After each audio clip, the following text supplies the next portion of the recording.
আমি বলতে চাচ্ছিলাম যে সন্তান পেটে মারা যায় তারা কি বাবা মার জন্য সুপারিশ করতে পারে? আমার 3টি সন্তানই মারা গেছে, আমার আর কোনো সন্তান নেই। আপনার 3টি সন্তানই পৃথিবীর আলো দেখতে পায়নি, আপনি সবর করেন।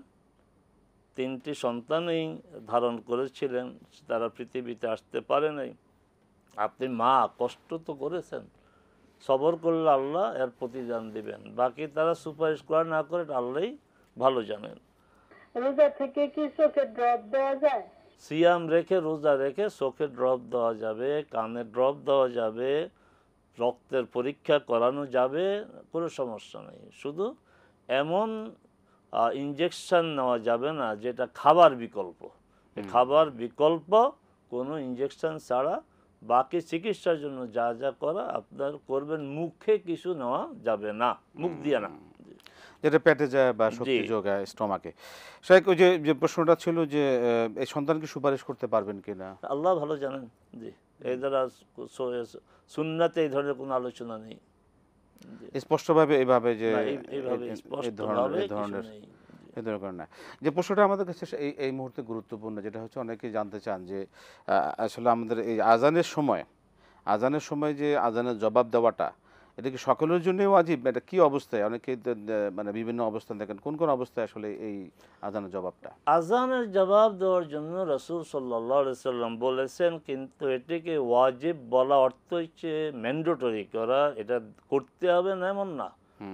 এটা আরেকটা ভ্রান্তি আমাদের দেশে। এই ভ্রান্তিটা বলতে গেলে প্রতিষ্ঠিত সুন্নাহ বিরোধী ভ্রান্তি। সেটা আমাদের এই আপনার এই যে স্যাটেলাইট টিভিগুলো আজানের পরেই দোয়া পড়ে, আল্লাহুম্মা রাব্বা হাযিহি দাওয়াতিত তাম্মা, এটা সুন্নাহ পরিপন্থী কাজ।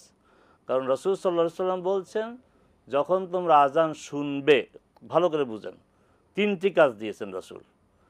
ইজা সামি'তুমুন নিদা ফাকুলু মিসলা মা ইয়াকুলুল মুয়াজ্জিন, আজান শুনবে, মুয়াজ্জিন যা বলবে তাই তোমরা বলবা, ইল্লা হাইয়া আলা তাইন, তবে হাইয়া আলা সলাহ, হাইয়া আলা ফলাহ সময় হাইয়া আলা সলাহ হাইয়া আল ফলাহ বলবা না, লা হাওলা ওয়ালা কুওয়াতা ইল্লা বিল্লাহ পড়বা। তাহলে 1 নম্বর কাজ, মুয়াজ্জিন যা বলে তা। 2 নম্বর কাজ হচ্ছে সল্লু আলাইয়া, আমার উপরে সলাত আদায় করো। 3 নম্বর হচ্ছে ওই যে আল্লাহুম্মা রাব্বা হাযিহি দাওয়াতিত তাম্মা।